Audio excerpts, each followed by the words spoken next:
Hello प्यारे बच्चों, कैसे हैं आप लोग। मैं आपका दोस्त, आपका भाई, आपका मैथ ट्यूटर राजीव सर। आज हम लोग बिहार बोर्ड हिंदी माध्यम विषय गणित के अध्याय 2 बहुपद को पढ़ेंगे। आज बहुपद की शुरुआत होगी और उससे संबंधित जितने भी बेसिक्स कॉन्सेप्ट होंगे हम उस पर चर्चा करेंगे। तो आइए हमारे साथ, और हमारे चैनल को लाइक, शेयर और सब्सक्राइब ज़रूर कीजिए अगर आपको मेरा पढ़ाना अच्छा लगता है तो। चलिए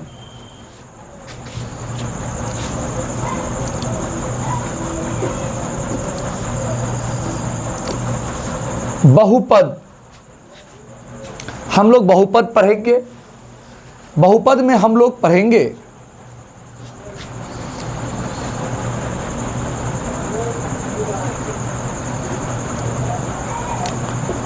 रैखिक बहुपद,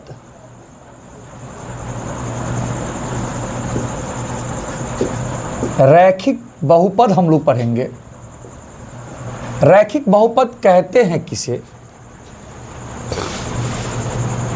जिस बहुपद का सबसे बड़ा घात 1 हो उसे हम लोग रैखिक बहुपद कहते हैं। या आप कह सकते हैं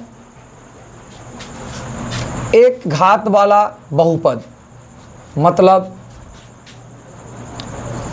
रैखिक बहुपद किसे कहेंगे? ऐसा बहुपद जिसका सबसे बड़ा घात 1 हो।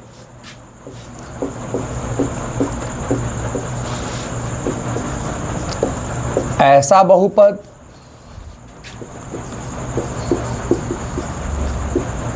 जिसका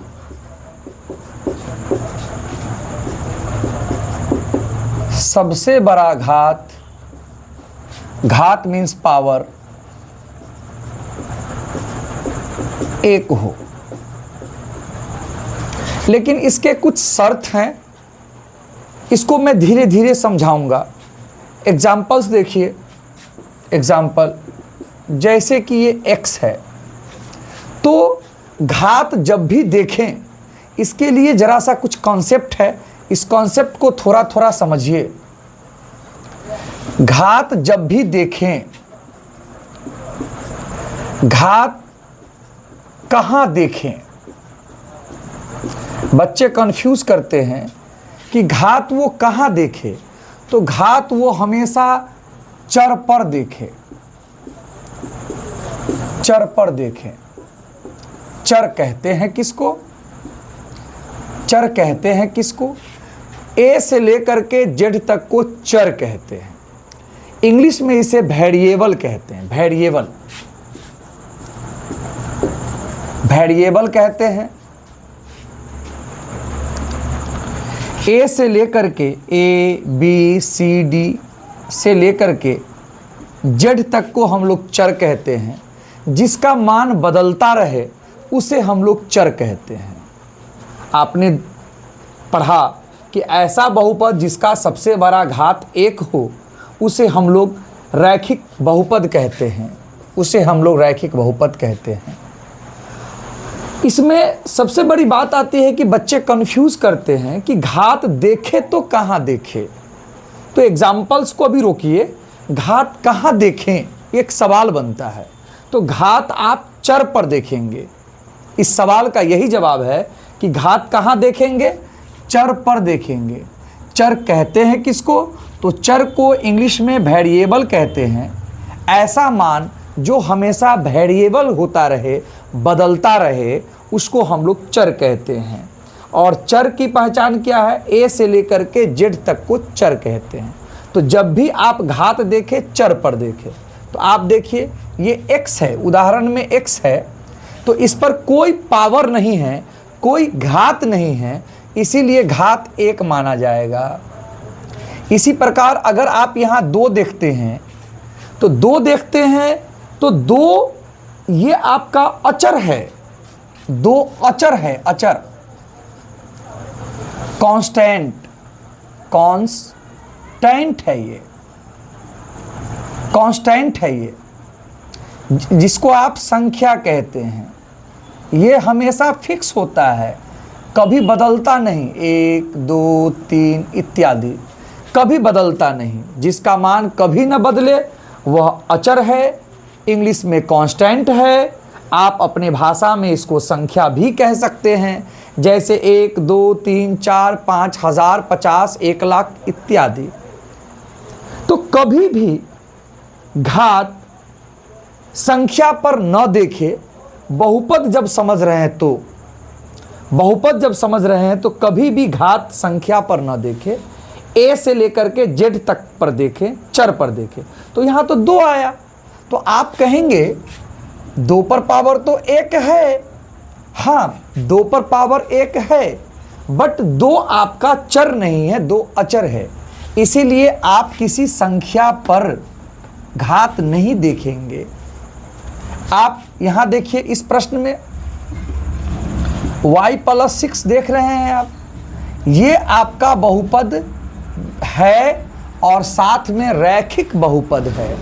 कैसे सर? पावर जब भी देखेंगे, घात जब भी देखेंगे, आप y पर देखेंगे या 6 पर, तो आपका जवाब होगा y पर। तो y पर पावर कुछ नहीं, मतलब आपका पावर हुआ 1। तो जब भी पावर देखेंगे आप x पर देखेंगे या y पर देखेंगे या z पर देखेंगे। और भी क्वेश्चंस देखिए, और भी उदाहरण देखिए आप। x+5, ये भी आपके एक चर वाले बहुपद हैं। बहुपद की पहचान क्या है? एक से अधिक पद। पहला पद इसमें आपका, पहला पद x है,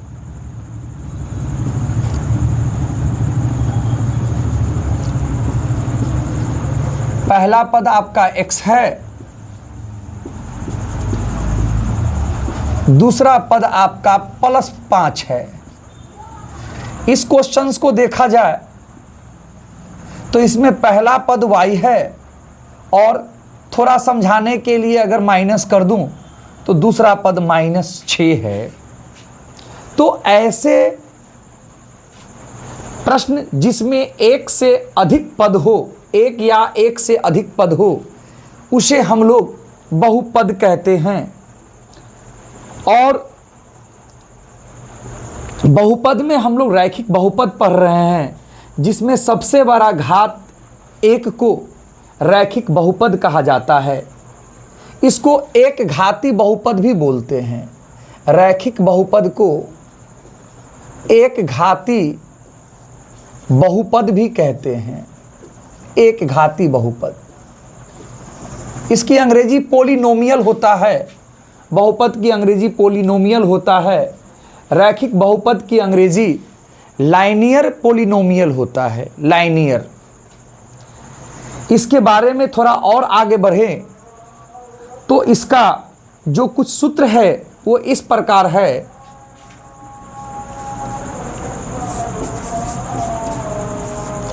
इसका सूत्र, अगर क्वेश्चन में x है तो x बराबर -b/a होता है। इससे पहले अगर आप ये देखें तो इसका जो रूप होता है, व्यापक रूप, मतलब क्वेश्चंस का जो सजावट है, रूप है, क्वेश्चन जिस प्रकार से दिखाई देता है रैखिक बहुपद में, उसका जो व्यापक रूप है वो ax+b के रूप में होता है। ax+b, इसका व्यापक रूप ax+b होता है। जहां a और b वास्तविक संख्याएं हैं, वास्तविक संख्याएं हैं। और एक शर्त भी है इसमें, a का मान 0 नहीं होना चाहिए। a is not equal to 0। मेरे प्यारे प्यारे साथियों, अभी मैंने पाठ 2 बहुपद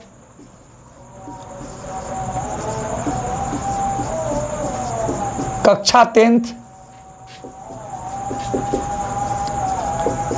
बिहार बोर्ड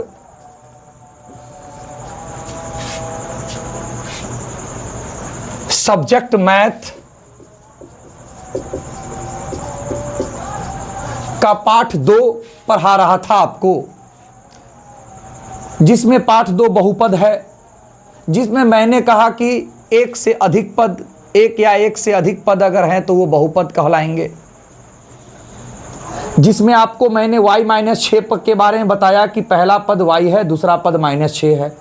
x+5 में मैंने बताया कि पहला पद x है, दूसरा पद +5 है। उसके बाद मैंने आपको बहुपद में पहला उसका रूप बताया कि रैखिक बहुपद। रैखिक बहुपद की परिभाषा आसान शब्दों में कहें तो ये है कि ऐसा बहुपद जिसका सबसे बड़ा घात 1 हो, उसे हम लोग रैखिक बहुपद कहते हैं। उसे एक घाती बहुपद भी कहते हैं। एक घाती बहुपद के कुछ उदाहरण ऊपर मैंने दिए। साथ में मैंने ये बताया कि रैखिक बहुपद के व्यापक रूप जो हैं वो ax + b होता है, जहां a और b वास्तविक संख्या हैं। a और b के जगह पर कोई भी वास्तविक संख्या हो सकती है, but a is not equal to 0। a के जगह पर 0 नहीं डालेंगे। सवाल बनता है क्यों नहीं डालेंगे? ax + b अगर फॉर्मूला है मेरे बच्चों, तो a के जगह पर 0 डालने से क्या हो जाएगा? कुछ नहीं तो गुना है +b, कुछ नहीं तो यहाँ गुना है। x को 0 से गुना करेंगे, 0 हो जाएगा, +b = b, मतलब x गायब हो गया। तो अब आप आंसर किसका लाएंगे? इसीलिए a का मान कभी भी 0 नहीं होगा। इन बातों को ध्यान रखेंगे आप। और इसका जो सूत्र होता है डायरेक्ट मैथ बनाने का, वो होता है x = -b/a। अगर इसका आंसर निकाला जाए, इसका आंसर निकाला जाए तो आंसर आएंगे -b/a। कैसे? क्वेश्चन है x + 5, आप सूत्र लगाएंगे ax + b। देख लीजिए थोड़ी सी दिक्कत हो रही होगी, आइए थोड़ा ठीक करते हैं। ये आपका x + 5 है, आप सूत्र लगाएंगे ax + b। तो गौर से देखा जाए a का मान निकल करके आएगा 1। सर 1 कहाँ से आया? यहाँ से आया। a से लेकर के z तक के आगे कोई संख्या न हो तो 1 छुपा रहता है, 1 मान लिया जाता है। और b का मान आपके पास है 5। अब यहाँ सेट करेंगे आप तो माइनस तो लिखेंगे ही, b का मान 5 होगा, a का मान 1 होगा, = -5 इसके आंसर हो जाएंगे। धन्यवाद बच्चों। आज का रैखिक बहुपद का जो एक पॉइंट था, टॉपिक था, उसको आज यहीं पर रोका जा रहा है। लगभग जितनी बातें होनी थी हो गई। अगर कोई डाउट है तो मेरे व्हाट्सएप नंबर पर आप हमसे बात करेंगे ताकि मैं उसका सही जवाब आपको दे सकूं। जय हिंद, जय भारत, शुभ रात्रि।